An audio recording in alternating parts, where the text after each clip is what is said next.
धाकड़ खबर, बेखौफज़ुबां, बेबाक अंदाज। धाकड़ खबर में आपका स्वागत है। मैं आपके साथ हूं अकरम रईस खान। वैश्विक हलचल, जी हां, वैश्विक हलचल का वो ताजा बुलेटिन लेकर एक बार फिर से आपके सामने हाजिर हो चुके हैं, जिसमें हम बात करते हैं देश दुनिया ही नहीं, गाजा, फिलिस्तीन, इजराइल और ईरान से जुड़ी हुई खबरों की। ऐसे आप जानते हैं, एग्जिट पोल आ चुका है, चुनाव संपन्न हो चुका है। 4 जून यानी मंगलवार को चुनावी नतीजे भी आ जाएंगे। देश ही नहीं, पूरी दुनिया में इसको लेकर चर्चा की जा रही है, लेकिन फिर भी हम लोग अजीब से हैं, घोड़े की तरह अपनी दिशा में काम करने पर लगे रहते हैं। तो वैश्विक हलचल का वही घिसा पिटा बुलेटिन, जिसमें आपके सामने ना कोई इमेज रखते हैं, ना कोई वीडियो रखते हैं, ना कोई बैकग्राउंड म्यूजिक होता है, ना कोई ग्राफिक्स होता है, लेकिन खबरें वो रखते हैं जो भोंपू मीडिया आपकी नजरों से गायब कर देता है। क्योंकि इन सब पर चर्चा तबसरा करने के लिए, चर्चा करने के लिए हमारे साथ जुड़ते हैं कृष्णकांत जी यानी के जी, जो भारतीय वायुसेना के रिटायर्ड ऑफिसर हैं और जियो पॉलिटिक्स पर बाकी में अपनी पैनी नजर रखते हैं। बहुत शुक्रिया सर वक्त देने के लिए। Thank you mister Akram. Exit poll में नरेंद्र मोदी की तीसरी बार वापसी होने जा रही है सर, और तरह तरह की आशंकाएं, चर्चाएं जो पहले से चल रही थी, संविधान खत्म कर दिया जाएगा, लोकतंत्र बदल दिया जाएगा, हिंदू राष्ट्र बना दिया जाएगा, तो तमाम राज्यों की प्रणाली है, मुख्यमंत्री वाला सिस्टम खत्म कर दिया जाएगा, डीएम और पीएम के बीच कोई भी बाकी नहीं बचेगा। अब उन सब का क्या होगा? जहां तक एग्जिट पोल की बात है, यह कतई वैज्ञानिक नहीं है, लेकिन चूंकि सारी मीडिया बोल रही है तो शायद कुछ दम हो, लेकिन वह पैसे पर काम कर रहे हैं। भोपू मीडिया, कॉरपोरेट मीडिया या लैपटॉप मीडिया, गोदी मीडिया, जो भी कहें, यह उनके लिए काम कर रही है, हवा बना रही है। यानी जो वोट देना था जनता को दिया, वो कहाँ गया, किसके पक्ष में गया, ईवीएम में क्या होगा, काउंटिंग के दौरान क्या होगा, उसके बाद क्या रिजल्ट आएगा, यह कहना मुश्किल है। कुछ जगहों पर ऐसे ऐसे भी इन्होंने दिखा रखे जहां बीजेपी का कोई आधार नहीं था, बीजेपी पूरी की पूरी स्वीप कर रही है, जैसे बंगाल हो या दूसरी जगह, तो उससे यह संदेह बहुत बड़ा पैदा होता है। खैर, जो भी हो, जहां तक पीएम डीएम की बात जो आपने उठाई, यदि हम याद करें जो 3 फार्मर्स बिल या फार्म बिल्स जो आए थे, जिसको अंततः बीजेपी सरकार ने वापस लिया किसानों के जबरदस्त आंदोलन के बाद, उसमें यही था। यानी एग्जाम्पल के लिए यदि कॉन्ट्रैक्ट फार्मिंग होता है और किसानों के बीच और वित्तपतियों के बीच यदि कोई संदेह पैदा होता है, कोई झगड़ा होता है, तो उसका जो रिजल्ट होगा, आउटकम होगा, वह डीएम के द्वारा दिया जाएगा, वर्डिक्ट डीएम के द्वारा दिया जाएगा। उस लॉ के हिसाब से आप कोर्ट में नहीं जा सकते, चाहे वह लोअर कोर्ट हो, हाई कोर्ट या सुप्रीम कोर्ट हो। सीधे के सीधे ऊपर में वह पीएमओ या सेंटर के द्वारा या हो सकता है होम मिनिस्ट्री के द्वारा उसका निपटारा किया जाए। तो कॉर्पोरेट वर्ल्ड नहीं चाहता है, वह कितनों को फंड देगा, बहुत ज्यादा दे चुका अपने मुनाफे में से, वह नहीं देना चाहता है। वह सीधे की सीधे सत्ता इस पर जारी करना चाहता है, और उसके अधीन में पुलिस है, न्यायालय है, सब कुछ है। और उसके जो मुखौटा जो हैं, बीजेपी की जो सरकार है, बहुत ही लॉयल है और इस मामले में बड़े ही सक्षम है।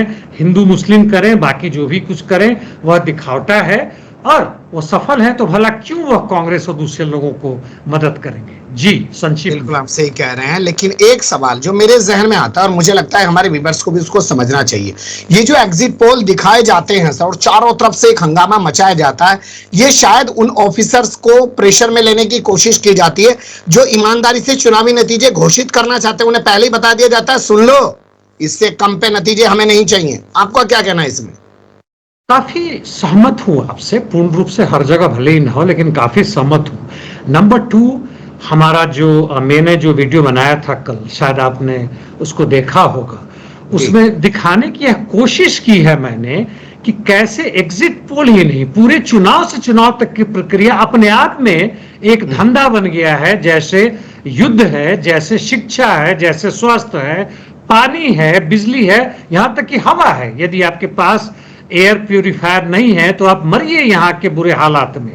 तो यह सब उसका धंधा है। तो जो आप कह रहे हैं उससे मैं काफी हद तक सहमत हूं, और इस तरह के हवा बनाने से उनको आसानी होगी जो भी उस रिजल्ट में तोड़फोड़ करना चाहें, जैसे चंडीगढ़ में हुआ या जैसे पाकिस्तान के चुनाव में हुआ।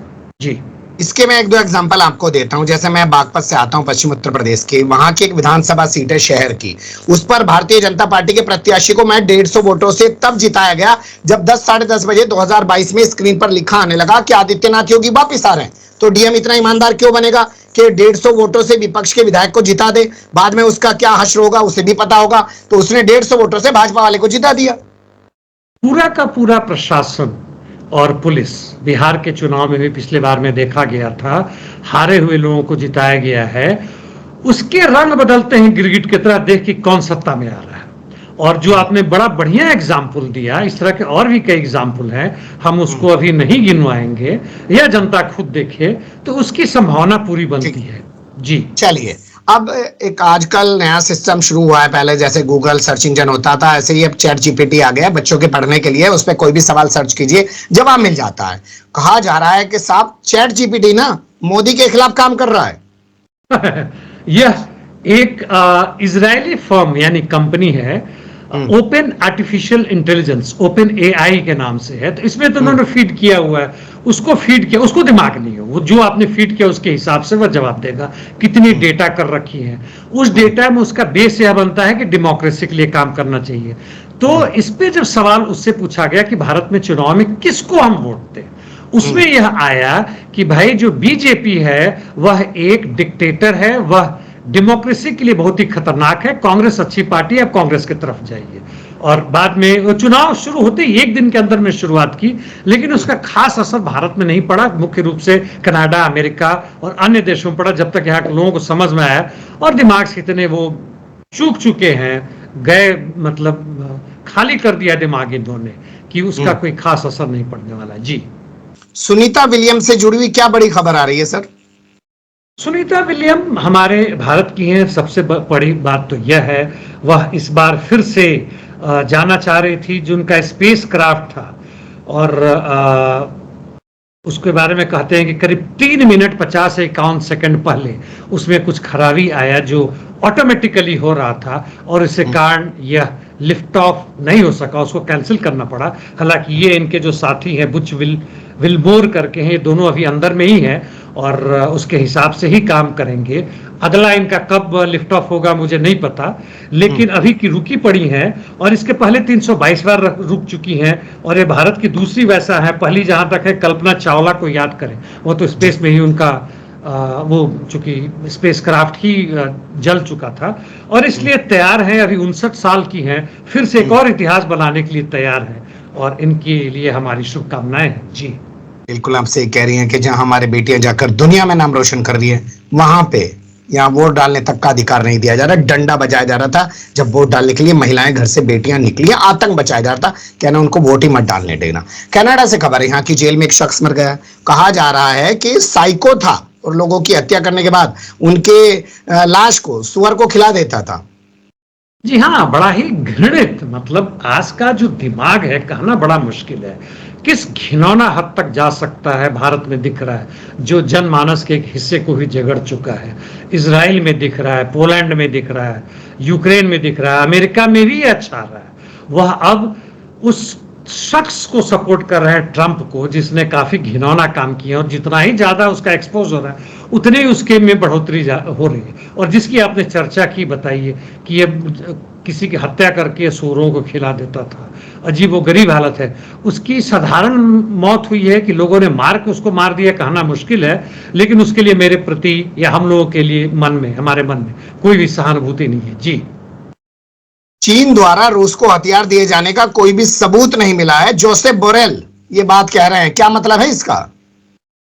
सीधे के सीधे चीन तो हथियार नहीं दे रहा है, ना ही निकट भविष्य में देने की बात है, लेकिन उस तरह के वह सामान दे रहा है जिसका इस्तेमाल रूस जो है हथियार बनाने में कर सकता है। जैसे मान लीजिए लिथियम है, खास तरह का लेड है, टिन है, या और कुछ बारूद बनाने वाले उस तरह की चीज है, उसका जो अंश होता है फास्फोरस वगैरह, वो सब है।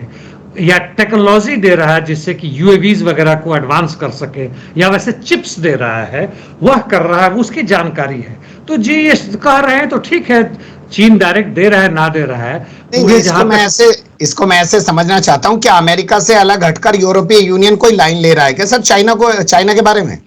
यूरोपियन यूनियन का कोई एक शख्स बोले तो अलग बात है, हंगरी भी बोले, और बाकी सब एक दो ऐसे देश हैं जो बोलते रहते हैं, स्लोवेनिया भी है वगैरह वगैरह, लेकिन इसका मतलब यह नहीं कि यूरोपियन यूनियन अमेरिका से अलग लाइन ले रहा है। आज यूरोपियन यूनियन नेटो के साथ पूरे के पूरे वह अमेरिका के घुटनों पर के, अमेरिका के सामने घुटनों के बल है। जी, लेकिन जोसेफ बोरेल तो पूरे यूरोपीय यूनियन को प्रेजेंट करते हैं ना सर?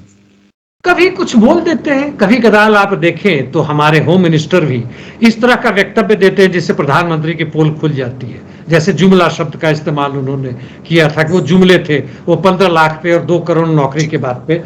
तो ऐसे होते रहते हैं, कोई खास मायने नहीं इनका बोलने का। जी, क्या 30 साल तक सत्ता में रहने का खामियाजा भुगतना पड़ा है साउथ अफ्रीका में एएनसी को? साउथ अफ्रीका में जो बदलाव आया, अपार्थेड रिजीम गया, यानी रंग भेद की जो सरकार थी, गोरों की सरकार थी, उसे जब खत्म किया गया, उसके बाद से अफ्रीकन नेशनल कांग्रेस सत्ता में 30 वर्षों तक रही। लेकिन चूंकि आधार पूंजीवाद ही बना रहा, गोरों के हाथ से कालों में आ गया। जैसे भारत में हुआ, गोरों के हाथ से हमारे हाथ में आ गया, लेकिन हमारे पूंजीपति बने रहे। भगत सिंह चाहते थे, वो ना हुआ। तो ना आप 100% नौकरी दे सकते हैं, ना आप इन्फ्लेशन यानी महंगाई रोक सकते हैं, ना ही जनता की जो आवश्यक चीजें हैं, शिक्षा और स्वास्थ्य व्यवस्था, घर दे सकते हैं। और वहां भी अभी भी अपार्थेड यानी रंग भेद की नीति अभी बरकरार है। जनता विरोध करती तो पिटाई करती, तो जनता कब तक आपको सर पे बिठाएगी? या तो पूरे वाम की तरफ जाएगी या दक्षिण की तरफ जाएगी, जिसका ये नतीजा दिख रहा है। ये लोग 40-41% में सिमट गए हैं। जी, इसका असर क्या अकेले साउथ अफ्रीका में होगा या पूरे अफ्रीका में होगा या गाजा आईसीजे तक नजर आएगा? गाजा आईसीजे में शायद नजर आए, वो देखने की बात है कि किसकी सरकार अंततः बनती है। जहां तक साउथ अफ्रीका में बात है और पूरे अफ्रीका की बात है, वहां की वह खास जनता, छोटी सी संख्या में हो, प्रतिशत कम हो, जो इसकी ख्वाब देख रही है कि एंटी इंपेरियलिस्ट यानी एंटी अमेरिका, एंटी फ्रांस का हम बड़ा सा गठजोड़ बनाएंगे और अफ्रीका को उनसे बाहर निकलेंगे। उनको संभवतः सोचने पर मजबूर होना पड़ेगा कि भाई हमारे लिए क्या सही में यह रास्ता सही है कि एएनसी और इनके माध्यम से जाए, या वास्तव में हम एक मजदूर वर्ग और किसानों की एक सशक्त क्रांतिकारी पार्टी बनाए। जी, बिल्कुल आप सही कह रहे हैं। अब रुक कर लेते हैं गाजा, फिलिस्तीन, इजराइल और ईरान से जुड़ी खबरों का। और सबसे पहले जिक्र बाइडेन का, क्योंकि उनको लगता है फिर से एक बार करारा सा तमाचा जड़ दिया नेतन्याहू ने, ये कहकर कि हमास के खात्मे तक पूर्ण जंगबंदी नहीं होगी। और जो उनके मंत्री हैं वो धमकी दे रहे हैं नेतन्याहू को कि अगर कोई समझौता किया ना, बाइडेन ने जो दिया है ऑफर, उसके तहत तो सरकार गिरा देंगे। इस घटनाक्रम को क्या हम इजराइल की अंदरूनी राजनीति से जोड़ें या अमेरिका के बाइडेन की जलालत अपमान से जोड़ें? दोनों से जोड़ना होगा। वैसे संक्षिप्त में इस पे आने के पहले मैं यह बताऊं कि अमेरिकी साम्राज्यवाद खुद जो उसने अपनी जो कचरा पैदा की है, जो खतरनाक स्थिति पैदा की है, खुद फंस गया। उसके जो भी सलाहकार हैं, पॉलिटिकल, इकोनॉमिक, मिलिट्री, तथाकथित रूप से एक्सपर्ट है, उनको समझ में नहीं आ रहा है।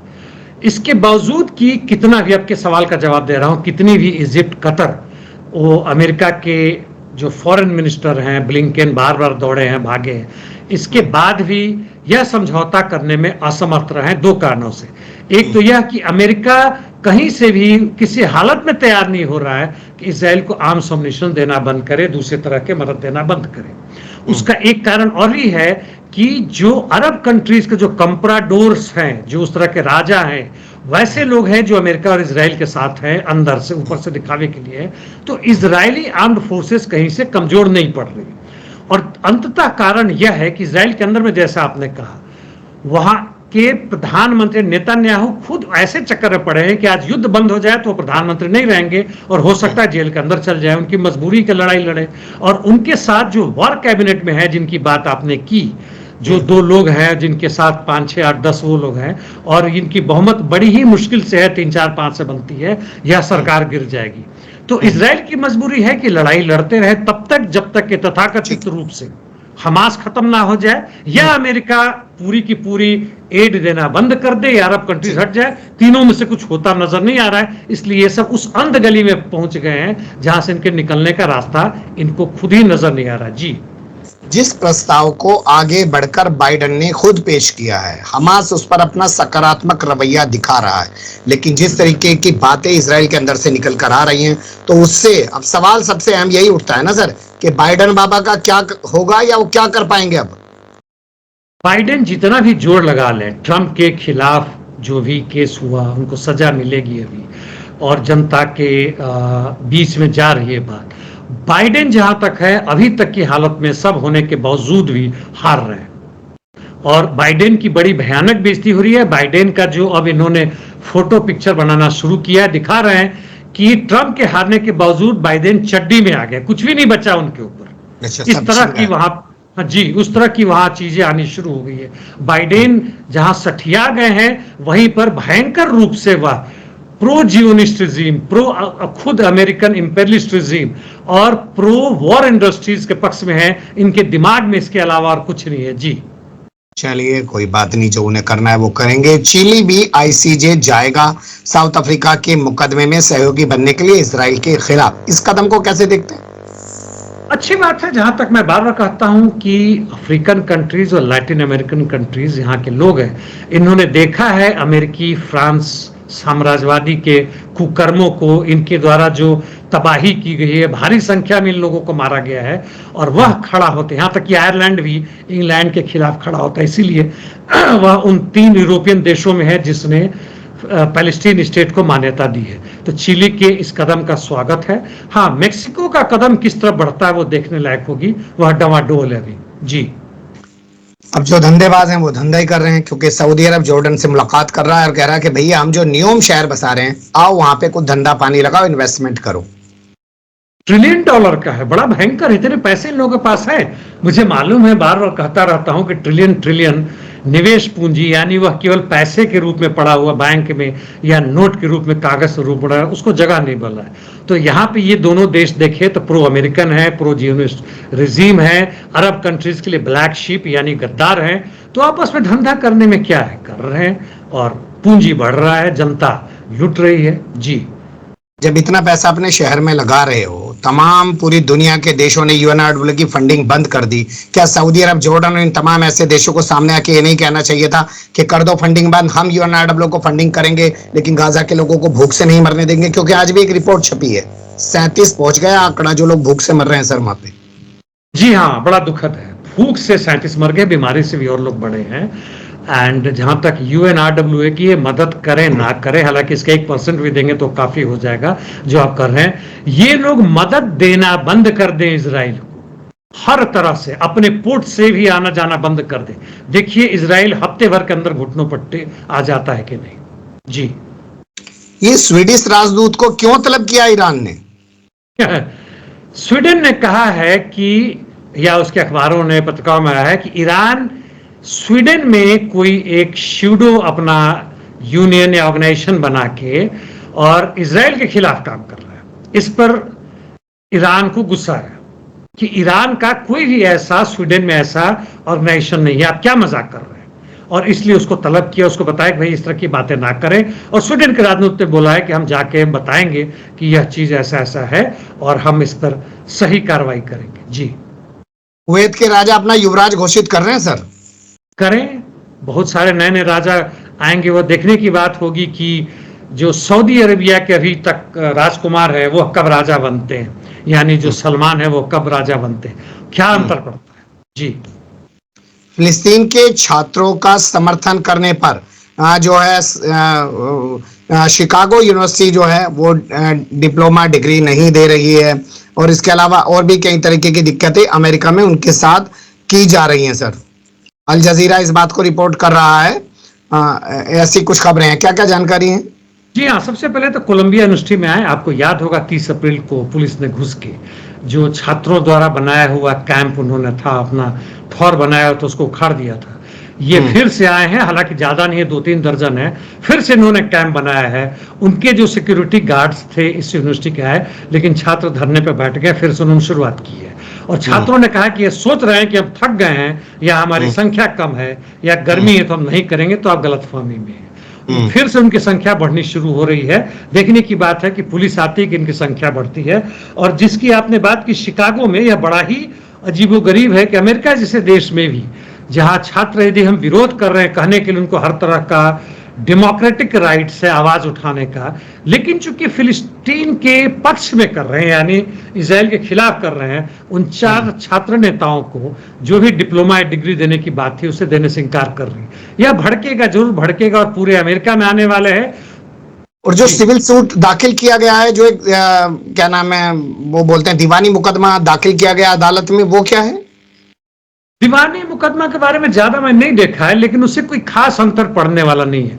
वह मतलब शॉर्ट में ये बताऊं कि ये लोग गए हैं कहने के लिए कि जो विरोध कर रहे हैं इजराइल का, उनके खिलाफ कार्रवाई हो और उनको नहीं बोलने दिया जाए। इस पर बड़ा हंगामा हो रहा है कि ये तो डेमोक्रेटिक राइट्स है। वैसे ही कौन सा डेमोक्रेटिक राइट्स है? कानून बना के उनको जेल के अंदर भेजने में आसानी होगी अमेरिकी सत्ता को, अमेरिकी इंपेरियलिज्म को, प्रो जियोनिस्ट सत्ता को, और कुछ नहीं है। और यही मकसद है इस कानून का। जी ठीक है। डच के सांसदों ने जो कहा है कि आईसीसी को धमकाने, उसकी जासूसी करने के मामले की इजराइल के खिलाफ जांच होनी चाहिए। क्योंकि खुद उनके देश में हुआ है इसलिए ऐसा कर रहे हैं। कुछ उनके मिनिस्टर भी हैं, ऐसा नहीं केवल सांसद ही है, कुछ तथाकथित रूप से लेफ्टिस्ट हैं। लेकिन उस खोज का, जांच का क्या असर होगा मुझे नहीं मालूम। लेकिन उन्होंने कहा है कि भाई स्थिति यहां तक है, जहां तक इसका पता चला है कि हाल फिलहाल में जो भी चला था, यानी जो आईसीसी के जो चीफ प्रोसिक्यूटर है, कोई मिस्टर करीम जो है, उनके खिलाफ कार्रवाई करने के लिए, उनके ऊपर उनका फोन टेप करने के जो काम चल रहा था, वह सीधे के सीधे नेतान्याहू के देखरेख में हो रहा था। इसलिए खोज होना चाहिए। इसलिए उनको यह गुस्सा आ रहा है कि हमारे देश में ये लोग ऐसा क्यों कर रहे हैं। बस कुछ खास होने वाला नहीं है मेरे नजर में। जी बिल्कुल आप सही कह रहे हैं, लेकिन जो खबरें होती हैं वो आप तक पहुंचाना जिम्मेदारी बनती है। तो छोटे छोटी संक्षिप्त बातों के जरिए, कुछ विस्तार से बातों के जरिए आपके सामने उनको रखने की कोशिश करते हैं। जो भी आपकी राय हुआ करें आप जरूर दिया करें, लाइक भी किया करें और शेयर भी किया करें और चैनल को सब्सक्राइब भी किया करें। बहुत शुक्रिया सर आपका, बहुत बारीकी से आपने तमाम चीजों पर रोशनी डाली। फिर आपके साथ किसी और मुद्दे पर जुड़ने की कोशिश करेंगे। धन्यवाद। Thank you mister Akram.